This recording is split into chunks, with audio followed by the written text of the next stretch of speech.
Okay, so this one, Komatsu 51PX, brand new install. This is one of the ones I just installed. Got the nice small TSI 400 sensors on it. Having issues where the system will actually go red. Both systems, sensor and GPS, and that's gonna be attributed to one of these T's right here for the CAN cables. It's either a defect or it's loose, and they do feel a little loose,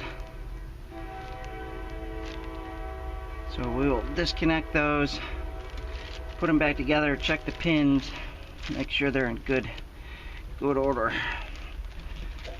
And that's our system running the machine, the MCX3. Nice system, easy to install. Comes down through the access panel. Let's just take those apart.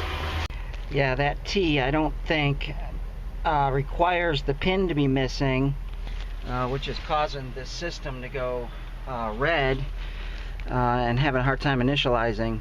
And that goes to your machine interface. That's the 2D sensors, and we use those on the excavator system, so somehow that made its way into this kit when we installed it. So that's the difficulty with this machine today. So we'll have to get a new T connector for it, which I don't have that style. That's like the female style.